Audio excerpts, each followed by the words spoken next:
The Gold Glove Award winners have been announced, and Matt Chapman did not win a Gold Glove this year. And many fans are saying that he was robbed of the award, so we're going to break that down alongside the fact that Vladdy Jr. did win his first ever Gold Glove Award at first base this year. So we're going to break that down and much more in this episode of Jay's Digest.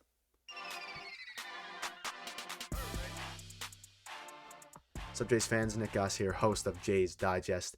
And before we get into the video, we are on the road to 1K subs. Just a quick reminder for you guys. The support recently has been unreal. We are almost at 1K. At the time of recording, I believe we're at around 930, 935 subs. The support has been unbelievable. I want to thank you guys for that. It seems like we're flying like crazy, and we're so close to our goal of 1K. 90% of you are not subbed. So if you are watching the video and you're not subbed, maybe hit the sub button if you feel inclined to do so. We do post daily content, so it would mean the world to me and Peter. I'll be doing this one solo today, but again, we're so close to 1K, and thank you guys so much. The support means more than you could ever imagine. Let's get right into the video, though. We'll begin with Matt Chapman Gold Glove Robbery. So I believe it was yesterday. The Gold Glove Award winners were announced, which is kind of the focus of this video. We do have another topic at the end, but the award winners were announced, and the Matt Chapman did not win the Gold Glove. Now, if you remember a few videos ago, me and Peter were discussing, and we thought Matt Chapman had the Gold Glove Award on locks. We didn't think it was even going to be really a competition, but clearly we were wrong, which is fair enough. Ramon Urias of the Baltimore Orioles won the award. So I'll pop this graphic up here. Ramon Urias wins his first Gold Glove at third base. Urias led the league with 14 defensive runs saved and a 10.9 ultimate zone rating at third per Fangraphs. Now, we had both Blue Jays Twitter and, MLB Twitter, some people defending the, the choice, some people, obviously upset. This person who is a Jays fan says, wait, Ramon Urias won the Gold Glove for AL third base while only starting 84 games of the position? What's going on here? So that's the first, piece of, I guess, evidence that people are using to support Matt Chapman winning, or that he should have won, is that Ramon Urias only played 84 games. Now, Ramon Urias, before we even, get into everything else, Ramon Urias is an elite defender. He had a phenomenal year defensively. He is an elite defender. So we're going to get that out of the way first. He's a phenomenal player and an elite defender for the Orioles. However, he only played 84 games. Now, people are bringing up defensive run save, which I'll bring up here now in a second, but defensive run save, they're bringing up, some people who are supporting Matt Chapman are saying he played way more innings, he had less errors or whatever. So pop this up here. Now, this is Ballcap Sports. Shout out to him. He's on Twitter there. He said, Ramon Urias over Matt Chapman is just wrong. Urias, 769 innings at third base, 8 errors. Chapman, 1,344 innings at third base, 5 errors. He played half the innings and committed nearly double the errors at MLB, at Rawlings Sports. Bad job. So, let me know in the comments, first of all, what side of the argument you're taking here. So personally, obviously, I'm a Jays fan. Jays, so I'm gonna side with Matt Chapman here. Do I think it was a robbery? Many fans are saying it was a blatant robbery and that Matt Chapman should have won the award easily. I don't think it's that simple. Obviously, using the defensive run save metric, which many people do, which has its flaws, though, is that Ramon Urias has much more defensive runs saved. So, that's the wrong graphic, but he has lots of runs saved. However, as you can see here, Urias has 600 less innings than Matt Chapman at third base. So, again, most people are saying that Chapman should have won strictly because of how many innings he played and he had less errors. But it kind of depends on what metric you look at. Defensive runs saved has its, its flaws, and it's old. The metric itself. And so, for my opinion, I think Matt Chapman should have got it strictly because he played, well, for one, he had less errors. Obviously, he had a lot less defensive runs saved. I believe he had, Ramon Urias put up an insane defensive run saved. It was like above 10 defensive run saved, and Chapman only had like 2 or 3. However, Matt Chapman had less errors in 600 more innings. So if you credit errors more than you would lean towards the side of Chapman. So it kind of just depends on what side you would like to lean on. Another topic that was brought up regarding this is that, obviously, as I popped up a second ago, Vladdy won his first ever Gold Glove Award, which we'll get into in a moment.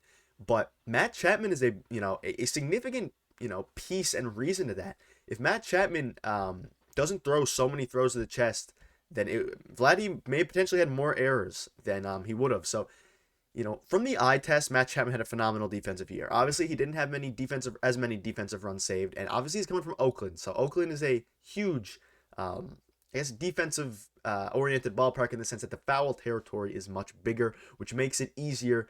Not necessarily easier, but it maybe favors, defensive runs saved and defensive metrics. And Rogers Center has a much smaller foul territory area than the Oakland Coliseum. So you gotta have to, the Oakland Coliseum probably helped that Matt Chapman a bit more regarding like his defensive WAR and defensive runs saved.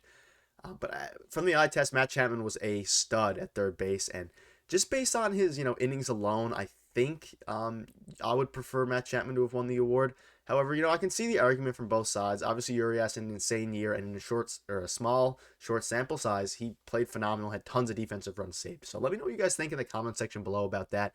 I'm very curious to see your opinions on that, as people on Twitter were going nuclear. They were going off, upset that Matt Chapman didn't win it. But let's get to the next topic that I kind of showed you guys already, but is Vlad Jr. wins his first Gold Glove.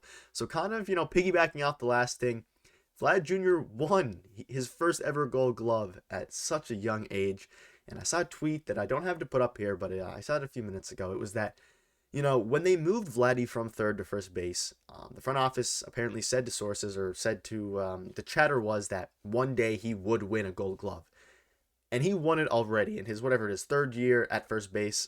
He already won his first ever Gold Glove. As you can see, the graphic here, good as gold. Vladdy wins his first Gold Glove award, outcompeting the likes of, Ty France and others.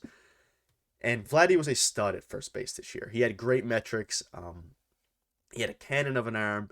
He was able to throw out runners at third base. He had that great play where he threw a hose at third base. And he always was picking, whether it be Bo Bichette, Espinal, and sometimes Matt Chapman threw the occasional, short throw there. But it was always on the money. He would always pick it, and it would always be phenomenal. And Vladdy deserved this award, and I'm so happy he got it at such a young age. And hopefully this continues to motivate him to, become even a better defender, because there's always room to improve. And Vladdy is he's turned into such a good player defensively and offensively, of course, but such a good player defensively. And I'm happy that despite his down offensive year compared to his standards, admittedly so, he said he had a down offensive year, or he said that halfway through the season or whatever it was, he did not let that affect his defense, and his defense was always just good, always solid. And you can't ask much more out of your first baseman there. And I'm just so happy that Vladdy won the award and he was recognized for his phenomenal play at first base. And I'm just so happy for him. He deserved it. And obviously, he won it. We weren't sure if he was going to win it, if he was going to outcompete Ty France. They had similar numbers, defensive runs saved and such. But the amount of, throws that Vladdy picked from Bo Bichette, for example, and other players on the Blue Jays, he deserved to win it. And he led the team to where they got the playoffs, which obviously the unfortunate collapse that we've discussed on this channel several times. The unfortunate collapse in Game 2 of the wild card. But, that collapse, nonetheless, Vladdy, just phenomenal first base. Obviously, despite the unfortunate collapse in the wild card game. But we'll move on to the final topic there now, which is Charlie Montoyo is back to coaching. So this news came out, I believe, yesterday or the day before, that obviously Montoyo is back to coaching. And White Sox to offer Charlie Montoyo a job, or to hire Charlie Montoyo as bench coach for the White Sox. So that is cool. I'm happy to see Charlie Montoyo back at coaching or managing. And, he seemed to be a great guy. He seemed to be solid with the players. I just, I didn't know. Clearly, he wasn't really fit for the head coaching job once we got into a competitive window. Some may disagree, but that was kind of my opinion on it. Phenomenal for a rebuild. Phenomenal, was good with the players, it seemed, until the end when he lost at Clubhouse, when we got swept by we had a couple series. We got swept, I believe, by the Mariners, this season, but which ultimately led to his firing.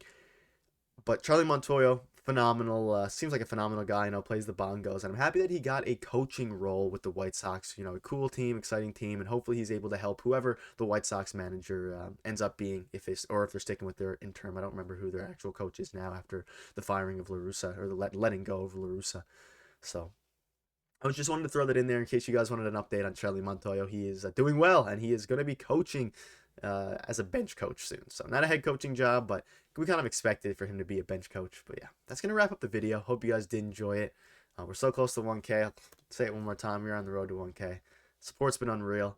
Daily content does not stop for the next however many days until the season starts. We're going to continue daily content even when the season starts. So thank you guys so much for watching. Support has meant the world. It's been unreal. Keep leaving comments and feedback on anything you want changed, and hopefully you guys did enjoy this video. I was a little bit sick for this one, but nonetheless, hopefully you guys did enjoy it. And take it easy. See you in the next video tomorrow. Cheers.